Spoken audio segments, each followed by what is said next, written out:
இன்றைக்கி நீங்கள் பிரதி சமையலில் பார்க்க போகிற ரெசிபி ராகியும் பாசிப்பருப்பும் வச்சு செய்யக்கூடிய ஒரு தோசை தான். இதில் அரிசி கிடையாது, சோடா, ஈனோ இந்த மாதிரி எதுவும் நம்ம சேர்த்துக்க மாட்டோம். இதே ரெசிபியை நீங்கள் இன்ஸ்டன்ட் தோசை உடனே மாவு அரைச்சி உடனே புளிக்க வைக்காமலும் நீங்கள் இந்த தோசை செய்யலாம்.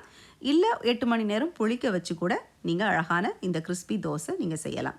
இது கூட நீங்கள் பார்க்குறது பீட்ரூட் சட்னி. இந்த பீட்ரூட் சட்னியும் ரொம்ப அருமையாக இருக்கும். வாங்க இனி இந்த ரெசிபி எப்படி செய்கிறதுன்னு பார்க்கலாம்.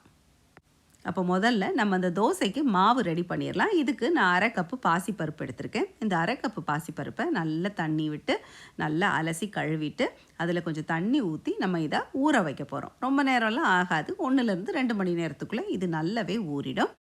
அப்போ இது கூடவே ஒரு காஞ்ச மிளகாவும் 1 டேபிள் ஸ்பூன் கடலைப்பருப்பு, இது ஆப்ஷனல் தான், இது ரெண்டுமே ஆப்ஷனல் தான். இதையும் போட்டு நீங்கள் ஊற வச்சுருங்க. சரி, இப்போ இது நல்லா ஊறியாச்சு. இனி ஊறின பிறகு இதை நான் மிக்ஸி ஜாருக்குள்ளே போட்டு நல்லா அரைக்க போகிறேன். இனி இது கூடவே நான் ஒரு சின்ன துண்டு இஞ்சி சேர்த்துக்கிறேன். உங்களுக்கு விருப்பப்பட்டால் நீங்கள் இது கூட கொத்தமல்லி இலை, ஜீரகம் இதெல்லாம் கூட நீங்கள் சேர்த்துக்கலாம். இனி இது கூட நம்ம ராகி சேர்க்க போகிறோம். இப்போ 1/2 கப்பு பாசிப்பருப்புக்கு 1 கப்பு ராகி பவுடர் எடுக்கிறோம். இனி இது கூட ஒரு 1/2 டீஸ்பூன் உப்பு சேர்த்துக்க போகிறோம். கூடவே 1 கப்பு தண்ணி விட்டு இந்த ராகி பொடியை நல்லா நம்ம கரைச்சிக்கணும். இதை கரைக்காமலும் நம்ம மிக்ஸி ஜாரில் போட்டு ஒன்றா அரைச்சி எடுக்கலாம்.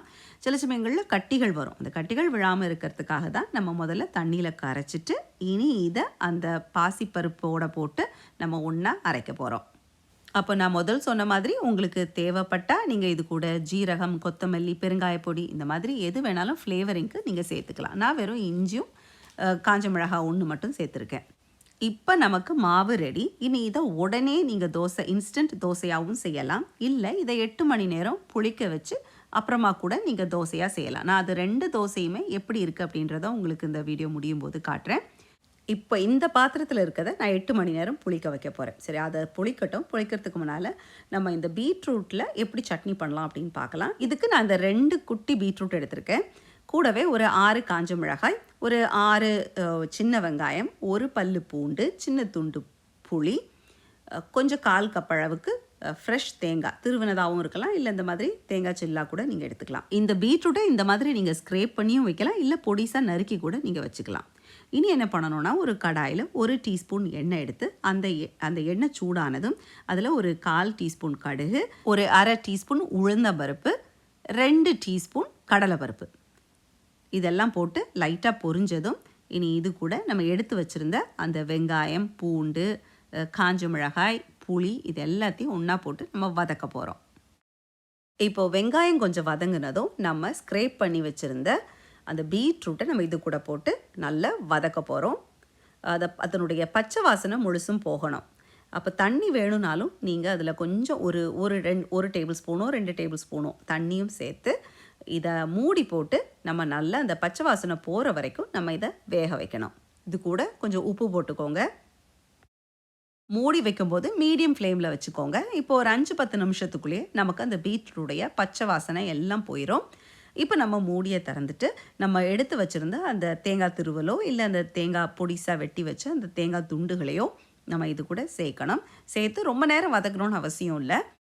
சரி, இனி இது போதும். இனி இது ஆறின பிறகு இதை மறுபடியும் நம்ம மிக்ஸி ஜாருக்குள்ளே போட்டு கொஞ்சம் அளவாக தண்ணி விட்டு இதை நம்ம நல்லா பேஸ்ட்டாக அரைச்சிக்க போகிறோம். இப்போ நம்ம பீட்ரூட் சட்னிக்கு உப்பு புளி எல்லாம் கரெக்டாக இருந்துச்சுன்னா அதை இன்னொரு சர்விங் பவுலுக்கு மாற்றிட வேண்டியதான். மாற்றிட்டு லைட்டாக ஒரு பேசிக் தாளிப்பு ஒன்று தாளிச்சுக்கோங்க.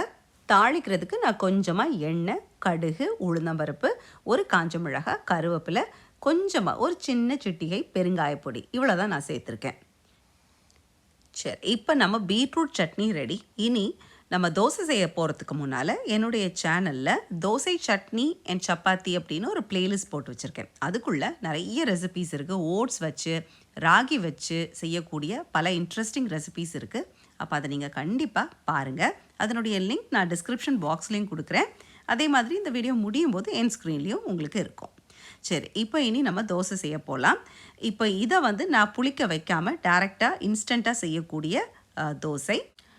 இதுக்கு ஒரு தோசைக்கல்லை நல்லா சூடு பண்ணிக்கோங்க. சூடு பண்ணிவிட்டு லைட்டாக எண்ணெய் தடவிட்டு ஒரு கரண்டி மாவு விட்டு இந்த மாதிரி ஒரு ஃப்ளாட்டான ஒரு கிண்ணத்தால் நீங்கள் இதை அப்படி ஸ்ப்ரெட் பண்ணிக்கலாம். இல்லை நம்மளுடைய குழிக்கரண்டியோட பின்பக்கத்தை வச்சு கூட நீங்கள் அதை எவ்வளவு தின்னா முடியுமோ அவ்வளவு தின்னா நீங்கள் அதை ஸ்ப்ரெட் பண்ணிக்கோங்க. தோசைக்கு நீங்கள் நல்லெண்ணெய், நெய் இல்லை உங்களுக்கு விருப்பமான எந்த எண்ணெய் வேணாலும் நீங்கள் இதை பயன்படுத்திக்கலாம். இப்போ இந்த தோசையை நம்ம திருப்பி போட வேண்டிய அவசியம் இல்லை. ஏன்னா நம்ம இந்த தோசையை ரொம்ப மெலீஸாக ஊற்றிருக்கோம். இப்போ நீங்கள் பஞ்சு தோசை குண்டாக நீங்கள் தோசை ஊற்றுனீங்கன்னா அப்போ 2 பக்கம் நீங்கள் திருப்பி போட்டு வேக வச்சு எடுத்துருங்க. பாருங்கள், ரொம்ப அழகாக கிறிஸ்பாக வந்திருக்கு நமக்கு இந்த தோசை. தோசை மட்டும் நம்ம சுட்டு உடனே சாப்பிட்ணும். அது அரிசி மாவு தோசையாக இருந்தாலும் ராகி மாவு தோசை எந்த தோசையாக இருந்தாலும் தோசை சுட்ட உடனே சாப்பிட்ணும். இந்த மாதிரி கரண்டியோட பின்பக்கத்தை வச்சு நம்ம தோசை ஊற்றும்போது 2 பக்கம் தேவைப்பட்டால் நீங்கள் திருப்பி போட்டு வேக வச்சு எடுத்துக்கோங்க. இது நம்மளுடைய இன்ஸ்டன்ட் தோசை, புளிக்க வைக்காமல் உடனே அரைச்ச உடனே செய்யக்கூடிய தோசை. இனி நம்ம புளிக்க வச்ச மாவு 8 மணி நேரத்துக்கு அப்புறம் எப்படி இருக்குது அப்படின்றத நம்ம பார்க்கலாம். மாவு நல்ல 8 மணி நேரத்தில் நல்ல மாவு புளிச்சிருச்சு. நிறைய ஏர் பாக்கெட்ஸ் இருக்குது. இதை இப்போ உங்களுக்கு இட்லியாக வேணும்னாலும் நீங்கள் இதை அப்படியே இட்லி தட்டில் எண்ணெய் தடவிட்டு இட்லியாக கூட பண்ணலாம். இல்லை தோசையாக பண்ணணுன்னா கூட, இப்போ நான் தோசை தான் பண்ண போகிறேன். இதில் தண்ணி எதுவும் விட்டு நான் அதை ஆக்கலை. அப்படியே டைரெக்டாக தோசைக்கல்லில் விட்டு தோசையாக செய்ய போகிறேன். பாருங்கள், நம்ம தோசை நல்ல கிறிஸ்பாக அழகாக வந்திருக்கு. இப்போது அந்த புளிக்க வச்ச மாவில் நம்ம இன்ஸ்டன்ட் தோசையை விட கொஞ்சம் ஒரு சின்ன ஒரு புளிப்பு, மைல்டு புளிப்பு இருக்குது. இப்போ உங்களுக்கு இன்ஸ்டன்ட் தோசைக்கு ஒரு புளிப்பு சுவை வேணும்னா ஒரு 1/4 கப்பு தயிர் சேர்த்துக்கோங்க. தயிரோ மோரோ கூட நீங்கள் சேர்த்துக்கலாம். இந்த பீட்ரூட் சட்னி உண்மையிலே ரொம்ப நல்லாயிருக்கு. பீட்ரூட்டில் சட்னி பண்ணால் இனிப்பாக இருக்காதா அப்படின்னு தயக்கமே உங்களுக்கு வேண்டாம். ரொம்ப அருமையாக இருக்குது. ஏன்னா இதில் நம்ம அந்த புளிப்பும் உரைப்பும் நம்ம கொஞ்சம் ஜாஸ்தியாக சேர்க்குறதுனால அந்த கடலைப்பருப்பு, தேங்காய் இதனுடைய ருசி தான் டாமினேட் பண்ணுதே தவிர இந்த பீட்ரூட் சட்னி உண்மையிலே நல்லாயிருக்கு. ஆனால் இதில் என்ன பண்ணோன்னா பீட்ரூட்டுடைய பச்சை வாசனை போகிற வரைக்கும் கொஞ்சம் வேக வைக்கணும். அது ஒன்று தான் நீங்கள் கவனிக்க வேண்டியது. சரி, அப்போ இந்த ரெசிப்பியை நீங்கள் ட்ரை பண்ணுங்கள். இது ஒரு அருமையான வெயிட் லாஸ் ரெசிப்பியும் கூட. ஏன்னா அரிசி இல்லை, ஃபுல்லாக ப்ரோட்டீன் தான். அதனால் இதை நீங்கள் கண்டிப்பாக ட்ரை பண்ணுங்கள். ட்ரை பண்ணிவிட்டு உங்களுக்கு பிடிச்சிருக்கா பிடிக்கலையா அப்படின்றத கீழே காமெண்ட் செக்ஷனில் எங்களுக்கு மறக்காமல் சொல்லுங்கள். இவ்வளவு நேரம் பொறுமையாக பார்த்தா உங்கள் எல்லாருக்கும் என்னுடைய மனமார்ந்த நன்றிகள். மீண்டும் உங்களை இன்னொரு வீடியோவில் சந்திக்கிறேன். அதுவரை நன்றி, வணக்கம்.